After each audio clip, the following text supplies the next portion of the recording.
O detalhe era tão comum que ninguém deu importância. Estava ali todos os dias, misturado à rotina, repetido com a naturalidade de quem acredita que nada muda. Foi ignorado por vizinhos, normalizado por colegas, esquecido por quem passava apressado. Mas aquele detalhe observava tudo em silêncio, e quando a verdade finalmente veio à tona, ficou claro que o crime não começou com violência, nem com intenção clara. Começou com um hábito banal que ninguém achou estranho o suficiente para questionar. A cidade era conhecida por sua previsibilidade. Um lugar onde as semanas pareciam iguais e onde os acontecimentos raramente ultrapassavam conversas breves em filas de mercado ou comentários rápidos em portas de escola. As pessoas se conheciam de vista, sabiam nomes, rostos e horários aproximados de cada um, mesmo sem perceber que essa familiaridade criava uma falsa sensação de segurança. No centro dessa rotina estava um pequeno prédio comercial, antigo, com salas alugadas para serviços simples. Escritórios discretos, portas de vidro fosco e corredores que cheiravam a limpeza recente no início da manhã.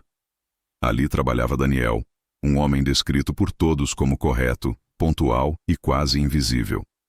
Ele não chamava atenção, não criava conflitos, não levantava suspeitas. Era o tipo de pessoa que se confunde com o cenário. Daniel chegava sempre no mesmo período do dia, cumprimentava o porteiro com um aceno breve e subia as escadas sem pressa. Nunca usava o elevador. Dizia que preferia o silêncio dos degraus. Esse detalhe, assim como tantos outros, era visto apenas como uma escolha pessoal. Nada além disso. O que poucos sabiam é que nas últimas semanas, Daniel havia começado a carregar um peso silencioso. Não um segredo grave à primeira vista, mas algo que incomodava o suficiente para alterar pequenos comportamentos. Um atraso ocasional, um olhar mais demorado para o corredor vazio, uma pausa antes de responder perguntas simples. No mesmo prédio trabalhava Helena, responsável pela administração dos contratos de aluguel. Organizada, observadora, acostumada a perceber padrões. Ela foi uma das primeiras a notar que algo estava fora do lugar, embora não soubesse exatamente o que. Para ela, era apenas uma sensação incômoda, aquela impressão de que um detalhe cotidiano havia mudado de forma quase imperceptível. Naquele dia específico, tudo parecia seguir o curso normal. O prédio abriu. As portas foram destrancadas. O fluxo de pessoas começou. Nenhum alarme, nenhum barulho, nenhuma emergência. Ainda assim, antes que o período da manhã chegasse ao fim, um acontecimento silencioso mudaria para sempre a história daquele lugar. E quando alguém finalmente percebeu que algo estava errado, já não era mais possível voltar atrás.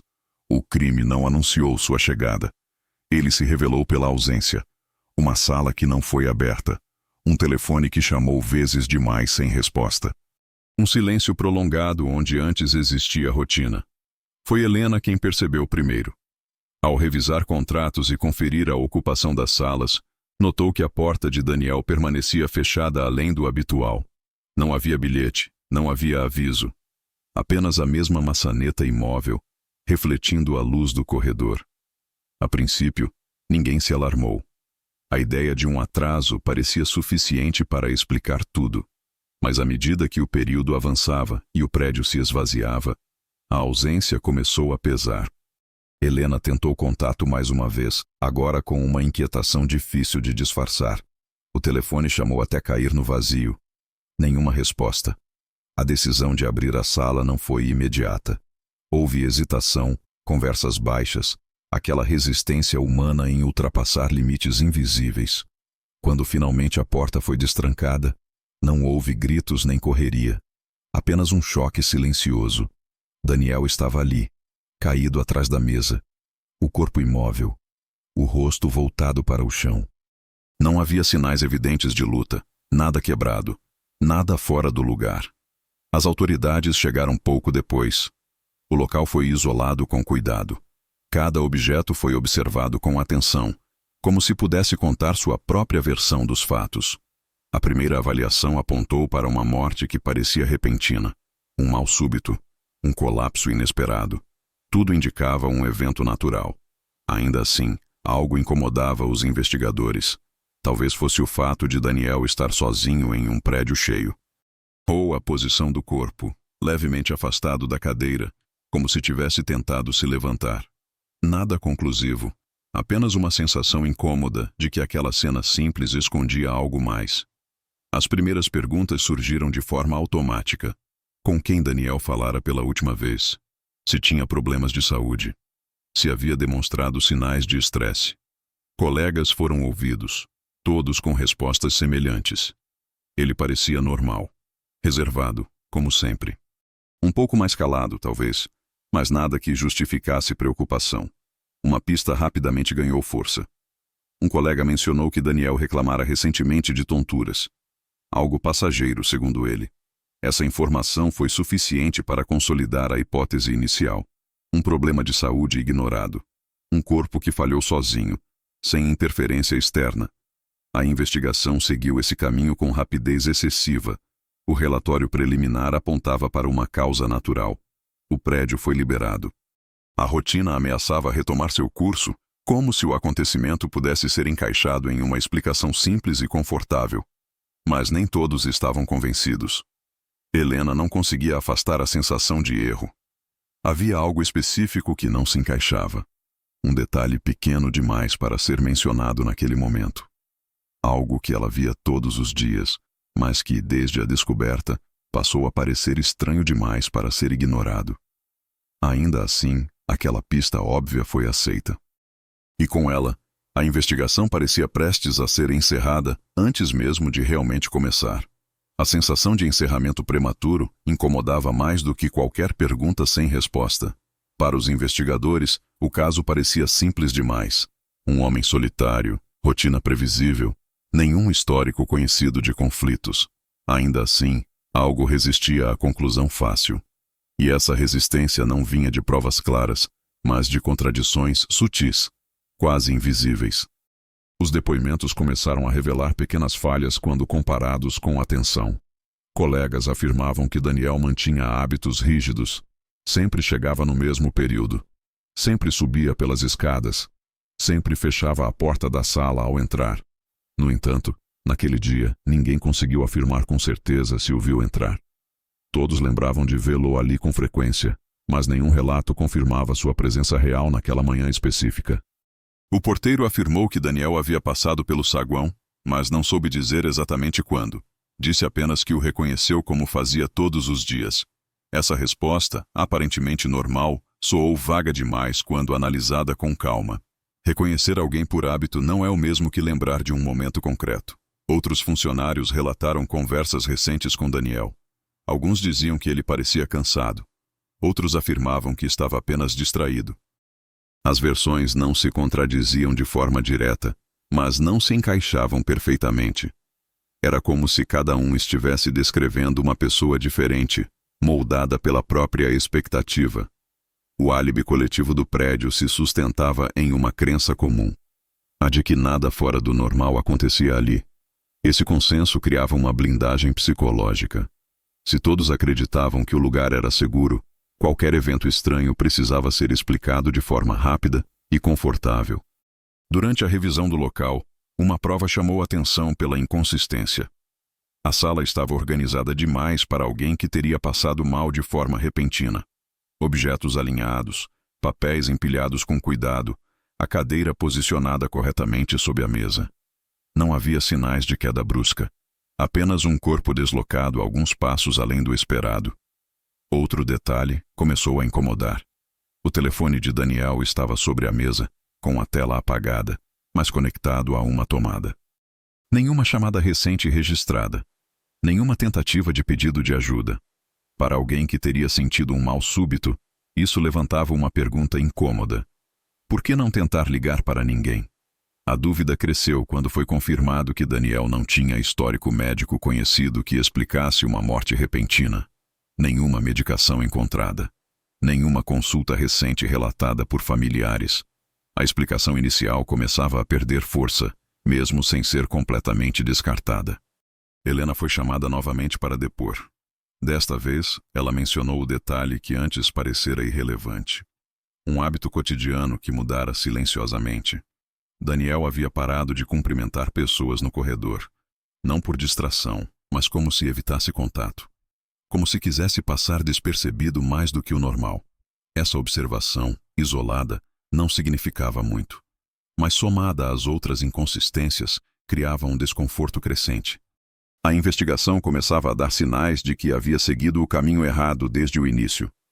E quanto mais os investigadores tentavam encaixar os fatos na explicação original, mais evidente se tornava a sensação de erro.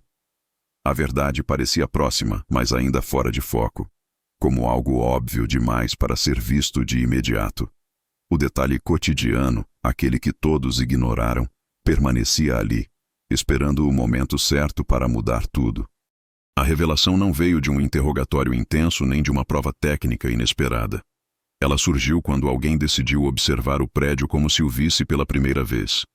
Um investigador permaneceu no corredor durante boa parte do período da manhã em silêncio, apenas acompanhando o fluxo das pessoas, os sons, os hábitos automáticos. Foi então que o detalhe cotidiano se impôs com clareza desconcertante. A porta da sala de Daniel. Todos afirmavam que ele sempre a mantinha fechada ao entrar. Sempre. Um hábito tão conhecido que ninguém jamais o questionou. No dia da descoberta, porém, a porta estava apenas encostada. Não totalmente aberta. Não trancada. Encostada, como se alguém tivesse saído por um instante. Esse fato havia sido registrado, mas tratado como irrelevante. Afinal, portas encostadas não significam crime, mas significam rotina quebrada. Ao revisar imagens internas do prédio, algo se tornou impossível de ignorar. Daniel não entrou no prédio naquele dia. A imagem mostrava funcionários, visitantes, entregadores. Mostrava o porteiro cumprimentando pessoas por reflexo. Mostrava o hábito substituindo a memória real. Daniel não aparecia em momento algum. Então surgiu a pergunta inevitável. Se ele não entrou, como estava em sua sala? A resposta começou a se desenhar de forma lenta e perturbadora. Daniel havia passado a noite anterior no prédio. Um comportamento fora do padrão, explicado por ele mesmo dias antes como excesso de trabalho. Ninguém questionou. Ninguém achou estranho. Um detalhe cotidiano aceito sem reflexão. Durante a madrugada, Daniel sofreu um colapso. Sozinho. Sem ninguém por perto. A porta ficou encostada porque ele ainda acreditava que alguém poderia aparecer. Alguém que nunca veio. O crime não foi um ato direto. Foi uma omissão coletiva. O porteiro não verificou. A administração não conferiu. Os colegas não estranharam. A investigação quase não investigou. A causa da morte deixou de ser apenas natural. Tornou-se consequência. Consequência de um sistema que se acostumou a não ver. O caso mudou de perspectiva naquele instante. Não havia um agressor clássico. Havia uma sequência de decisões pequenas, confortáveis, humanas demais. E a frase que encerrou o relatório final foi simples e devastadora. Às vezes, o crime acontece porque ninguém faz nada. A mudança no rumo da investigação trouxe uma pergunta difícil de responder. Quem deveria ser responsabilizado quando ninguém age, mas todos contribuem para o resultado final? O caso deixou de buscar um culpado óbvio e passou a confrontar um sistema inteiro baseado em hábitos automáticos e ausência de responsabilidade individual. Após a revisão completa, a morte de Daniel foi oficialmente reclassificada, não como um evento inevitável, mas como resultado direto de negligência prolongada. A apuração concluiu que havia sinais suficientes para uma intervenção simples que poderia ter mudado tudo. A permanência fora do horário habitual, a porta encostada, a ausência de registros reais de entrada, pequenos alertas ignorados um após o outro. O porteiro foi o primeiro a responder formalmente. Não por maldade, mas por omissão consciente. Ele admitiu que, ao perceber movimentação incomum durante a madrugada, escolheu não verificar. Preferiu assumir que se tratava de mais uma exceção silenciosa. A administração do prédio também foi responsabilizada por falhas graves de protocolo e pela normalização de comportamentos fora do padrão sem qualquer verificação. O processo judicial foi desconfortável. Não havia cenas chocantes nem acusações emocionais. Apenas fatos frios e depoimentos marcados por frases como: "Achei que não fosse nada. e sempre foi assim. A defesa tentou sustentar que ninguém poderia prever o desfecho, mas a acusação foi clara ao afirmar que prever não era necessário. Bastava agir. A condenação veio como um peso coletivo. Não houve comemoração, nem sensação de justiça plena. As penas aplicadas refletiram a gravidade da omissão, não como punição exemplar, mas como reconhecimento oficial de que a inércia também mata. O prédio passou por mudanças estruturais, novos protocolos e treinamentos, mas nada disso trouxe alívio real aos envolvidos. Para os colegas de trabalho, o impacto foi silencioso e duradouro. O corredor nunca mais pareceu apenas um corredor. A porta encostada nunca mais foi vista como algo neutro. Helena pediu afastamento pouco depois do julgamento. Ela carregava a culpa de ter sentido que algo estava errado e não ter insistido mais. A cidade comentou o caso por algum tempo, mas, como sempre acontece, a rotina tentou se impor novamente. Ainda assim, para quem esteve próximo, ficou claro que aquela morte não foi fruto de azar. Foi consequência de escolhas pequenas, repetidas e aceitas com conforto. Daniel não morreu sozinho apenas porque estava sozinho. Morreu porque todos decidiram não ver. O caso de Daniel deixa um incômodo que não se encerra com a condenação. Ele permanece porque não aponta para um monstro isolado, mas para algo muito mais próximo e desconfortável. A confiança excessiva na rotina. A ideia de que o normal dispensa atenção. A escolha silenciosa de não intervir para evitar envolvimento. A primeira pergunta fica no ar. Quantas vezes você já percebeu que algo estava errado e decidiu não agir por achar que não era sua responsabilidade? A segunda pergunta é ainda mais difícil. Em que momento a omissão deixa de ser neutralidade e passa a ser participação no resultado? Esse não foi um crime marcado por violência explícita, mas por decisões humanas pequenas, repetidas e socialmente aceitas. Um crime que só existiu porque todos acreditaram que alguém faria algo. E ninguém fez. Se esse caso te fez pensar em uma possibilidade diferente, deixe sua teoria nos comentários. Se você acredita que histórias como essa precisam ser contadas, inscreva-se no canal. E para não perder nenhum novo caso, ative o sininho. Novos casos do Arquivo do Crime Real todas as segundas e quintas, às 15h30.